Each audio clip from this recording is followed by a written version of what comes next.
hello everyone good morning to my new blog ਤੇ ਤੁਹਾਡਾ ਸਵਾਗਤ ਹੈ ਜੀ ਮੇਰੇ YouTube ਚੈਨਲ ਤੇ ਅੱਜ ਦਾ ਵਲੌਗ ਰਹੇਗਾ ਜੀ ਡੇਅਰੀ ਫਾਰਮਿੰਗ ਦਾ ਆਪਾਂ ਕੋਰਸ ਕਰਨਾ ਸੀਗਾ ਤੇ ਉਹਦੀ ਰਜਿਸਟ੍ਰੇਸ਼ਨ ਹੋਣੀ ਸੀ ਗੁਰਦਾਸਪੁਰ ਤੇ ਪਹਿਲੇ ਮੈਂ ਕਾਲ ਕੀਤੀ ਸੀ ਅੰਮ੍ਰਿਤਸਰ ਡੇਅਰੀ ਫਾਰਮ ਵਾਲਿਆਂ ਨੂੰ ਉੱਥੇ ਅੰਮ੍ਰਿਤਸਰ ਵੇਰਕਾ ਡੇਅਰੀ ਪਲਾਂਟ ਤੇ ਉਹ ਕਹਿੰਦੇ ਆ ਕਿ ਤੁਹਾਡੀ ਰਜਿਸਟ੍ਰੇਸ਼ਨ ਹੋਣੀ ਹੈ ਗੁਰਦਾਸਪੁਰ ਤੋਂ ਤੇ ਅੱਜ ਮੈਂ ਚੱਲਾਂ ਗੁਰਦਾਸਪੁਰ ਤੇ ਉਹਨਾਂ ਨੇ ਲੋਕੇਸ਼ਨ ਦੱਸੀ ਹੈ ਜੀ ਪੁਰਾਣਾ ਬੱਸ ਸਟੈਂਡ ਕੋਲ ਇੱਕ ਆਫਿਸ ਆ ਡੀਸੀ ਆਫਿਸ ਤੇ ਉਹਦੇ ਨਾਲ ਹੀ ਇੱਕ ਬਿਲਡਿੰਗ ਆ ਤੇ ਉੱਥੇ ਇੱਕ ਆਫਿਸ ਆ ਉੱਥੇ ਸਾਡੀ ਰਜਿਸਟ੍ਰੇਸ਼ਨ ਹੋਏਗੀ ਤੇ ਮੈਂ ਤੁਹਾਨੂੰ ਸਾਰਾ ਕੁਝ ਦੱਸਾਂਗਾ ਕਿੱਥੇ ਰਜਿਸਟ੍ਰੇਸ਼ਨ ਹੋਣੀ ਆ ਕੀ ਪ੍ਰੋਸੈਸ ਹੁੰਦਾ ਇਹਦਾ ਕੋਰਸ ਅਪਲਾਈ ਕਰਨ ਦਾ ਤੇ ਮਿਲਦੇ ਹਾਂ ਜੀ ਫਿਰ ਅੱਜ ਅਸੀਂ ਜਾਵਾਂਗੇ ਬਾਈਕ ਤੇ ਗੁਰਦਾਸਪੁਰ ਨੂੰ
जहाज चौक च आ गए जी असी गुरदासपुर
कि उत्थे उन्हों का है डिग्री भाग आना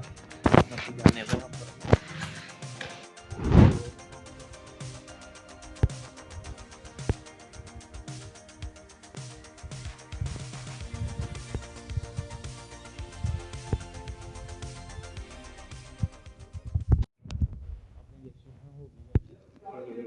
डॉक्यूमेंट लगे सी आधार कार्ड फोटो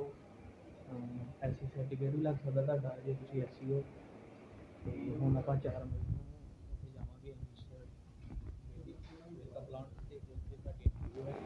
4 ਮਈ ਤੇ ਇਹਦੇ ਵਿੱਚ ਕੋਰਸ ਹੁੰਦੇ ਨੇ 2 ਵੀਕ ਵਾਲਾ ਵੀ ਹੈਗਾ ਤੇ 4 ਵੀਕ ਵਾਲਾ ਵੀ ਹੈਗਾ ਤੇ ਤੁਸੀਂ ਇਹਨਾਂ ਚੋਂ ਕੋਈ ਵੀ ਜੁਆਇਨ ਕਰ ਸਕਦੇ ਹੋ ਓਕੇ ਤੇ ਮੇਰਾ ਵੀ ਪਹੁੰਚ ਗਈ ਬੈਠ ਲਓ ਤੇ ਹੁਣ ਮੈਂ ਚੱਲਣਾ ਬਾਕੀ ਵੀ ਉੱਥੇ ਹੀ ਕਰਦੇ ਹਾਂ ਲਾਈਕ ਥੈਂਕ ਯੂ ਬਾਏ